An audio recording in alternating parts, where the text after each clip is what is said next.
Hello, and in today's 5-Minute Friday I'm going to talk about how to create small ortho mosaics from a much larger ortho mosaic.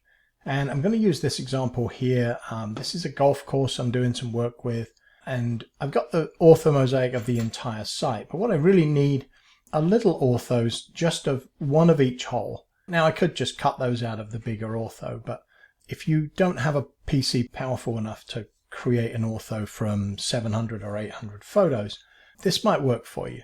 So what I'm going to be using is I'm going to be using Lightroom Classic. So I'm going to jump over to Lightroom Classic. And these are the photos that we've got, and this covers the entire site. But what a lot of people don't realize is you have this nice little map feature here, and the map will show you all of the photos and where they were taken.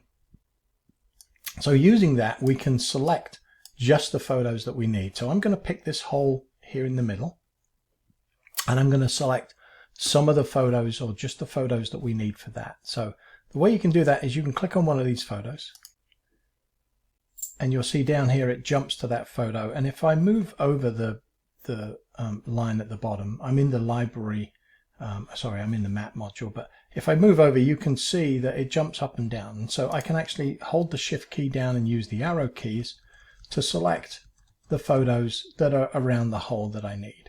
I can't actually jump to the next line, or I haven't found an easy way to do that. So what I'm going to do is I'm going to hit P to pick these photos. And then I'm going to move up here, and I'm going to do the same thing again.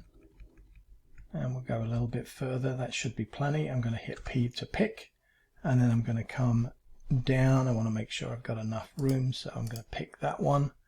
And again, I'm going to select just the photos around the hole, and I'm going to hit P to pick. Now when we go back to our library module, we've got everything, but if I select this flag, this is just the photos that have been picked. And now I've got two ways to do this. I can select everything, and I can do File Export, and I can export them to a folder. So I'll say a specific folder, and I'll put it in the desktop. I've already got this set up, desktop, and I'm going to put it in a folder called Small Ortho, and I'm just going to hit Export. And this will take just a few minutes or a few seconds, but it's going to export 42 files, and it's going to create a folder with just the files that we need. And most PCs, I think, be powerful enough to process 42 photo ortho. So that's option one, and I'll show that in WebODM shortly. The other option that we can do, if you're in Lightroom Classic, is you can literally just right click on all of the selected photos, and you can say Photo Merge Panorama. And the option that you're going to want is Perspective, and it's going to give you a view of what that's going to look like when you merge.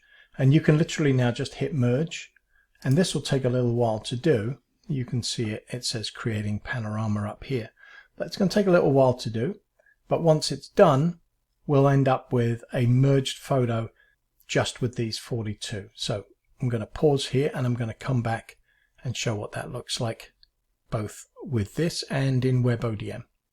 So here we are, it's just finished processing, and if I now go over to the library, turn off the flag, and what we should find is when we scroll down, we should find there's our ortho mosaic. So this is the one created by Lightroom, and now what I'll do is I'll show you what it looks like if I process it in WebODM. So now that all the processing is finished, I can show you the results. So this is the one processed by Lightroom Classic.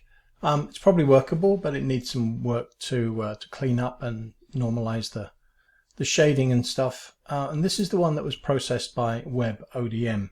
Personally, I think the WebODM did a better job in this instance, but both are probably acceptable. So that's it. Feel free to reach out with any questions, and I hope you found this useful.